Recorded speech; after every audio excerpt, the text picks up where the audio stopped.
Hey guys, welcome to the Field of 68 YouTube channel. If you like what you see here, hit that subscribe button and you'll get more college basketball content just like this. Gentlemen, let's just start with Michigan State. The Spartans were in action, obviously coming off of the James Madison loss. It was kind of a test of their true colors. We heard Tom Izzo all week hit the podium and say, expect some changes. I got a lot of young guys.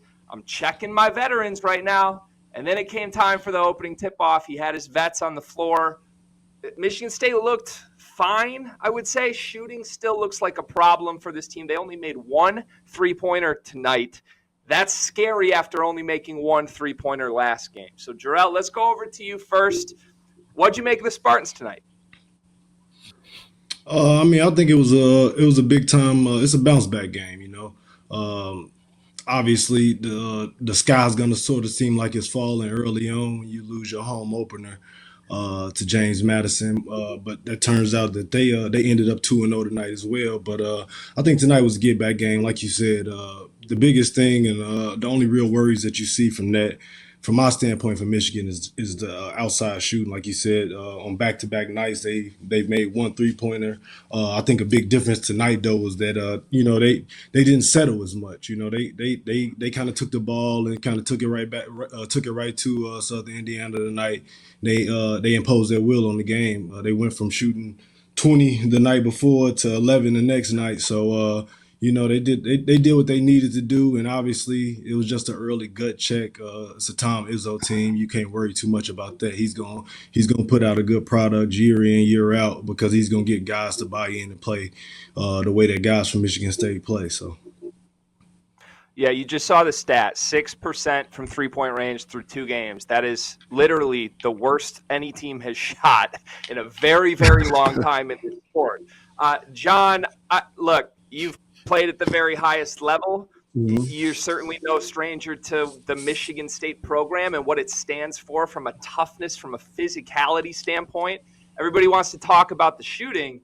I think there's questions in this front court as well. What do you see from the Michigan State bigs right now, and how concerned are you?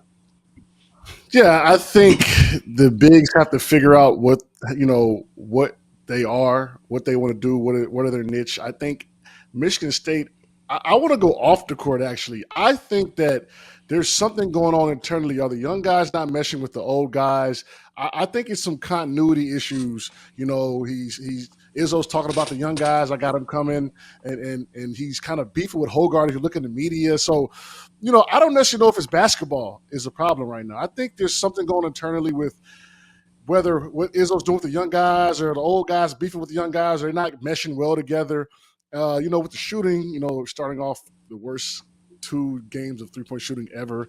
I think that'll balance out in the law of averages. But, this kind of reminds me when I was a freshman, UNC, we were coming in, we were number one class, 5 freshmen coming in, fighting for our spots. We never really meshed well with the older guys, and it hurt us early on, and we ended up kind of struggling down the stretch. So I don't think it's a basketball thing with Michigan State. I think there's something going on off the court, and they got to figure it out fast because they are a perennial favorite, in the Big Ten and in the country to, make a championship run. John, can I put my just never played Division I basketball hat on for a second here? I want to pick your brain on this. So, from an outsider's perspective, I would look at your team that you just referenced, and I would say, I see those struggles for sure. You're talking about the record. Obviously, you finished where you finished. But I would look at the names of the guys in your freshman class and say, now looking back 10 years later, those guys were the more talented players than the vets that may have been playing over them. I look at this Michigan State roster. I think it's pretty clear at this point that guys like Cohen Carr and Xavier Booker have a higher ceiling than guys like Malik Hall and Madi Sissoko. In order for Michigan State to get where everyone wants them to go, are they going to need to give a longer leash to those talented freshmen? They're going to have to. Cohen Carr, Izzo loves him. He said he played with energy, played with enthusiasm, played with effort. I think he's going to steal minutes from somebody. And the other kid as well. These guys are talented, and it's always Jerel could say this, it's a fine balance when the young guys come in and the coach is trying to still, trust his guys and rock with his older guys, but there's young guys that's ready to play. My freshman year, specifically, Dexter Strickland was really, really good, but coach's favorite player was Marcus Ginyard. So you got to figure out how to balance that, and Michigan State is going to have to, do that with those guys. And Cohen Carr's got to be out there if you want to win. Coach Izzo, you've got to figure it out. You've got a good freshman class. Hey, this is a good problem to have, No, absolutely, and just going off of that, John. It's that's just the nature of the beast a little bit. You coming in as freshman, like you said, you get a highly talented freshman class, and that's a little bit how we were coming in. Only different is that the cupboard was a little bit more bare at Marquette, so it wasn't like we were coming in and we had to. Everybody had a 5-star in front on that they had to go at and outplay. But, the biggest thing is that, those freshman guys are going to stick together. They're young, they're hungry, and, and they came there to make a statement themselves. They came to do something. And as all good coaches do, Izzo is going to lean into that. And I'm sure their practices are going to be amazing because it's going to be super competitive because he's putting it in the vet guys' heads early that it's a young boy behind you. So hey, if you ain't checking that rearview mirror because you think you on cruise control, you better think again because some things are gonna change if the production doesn't get picked up right away. So Jerel, I know it's your first night on After Dark here. We're so happy to have you. But any good coach knows to get one of his best players the ball and get out of the way sometimes. He also has to hold his players accountable, right? So as host of this program, I'm going to try and do both those things. I promise we're going to get you the ball. We're going to get out of your way. But we also got to hold you accountable here. I did a little research before the show, my friend.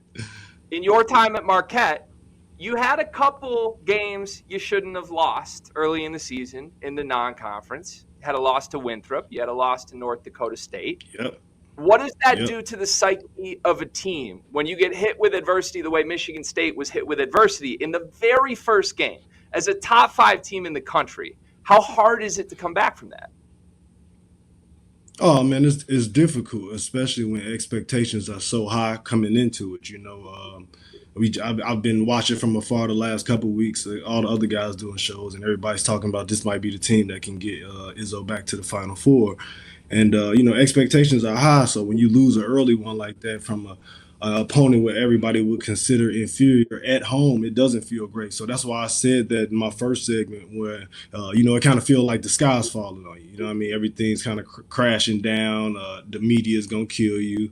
Not to mention they got a ton of other negative things going on around Michigan State right now. So that doesn't help. I'm sure everybody's looking forward to basketball season. Instead of the Hitler videos at the football game. So look, but it's a gut check though. So this is a perfect opportunity early on in the year for those guys to rally the troops, get closer. At some point, they're gonna have to get rid of that divide between the young guy. And they're going to have to use that competitive nature to benefit the entire team as a whole, man. And I think they got the perfect coach to do it. Like I said, I have no, I'm not buying into the hype. Oh my God, Michigan State is going to be terrible. Now they do got some things they need to figure out. I know everybody's so excited because they have so many guys returning in the good class. But at the end of the day, I think the first thing that I seen out of their first 2 games, they miss Hauser.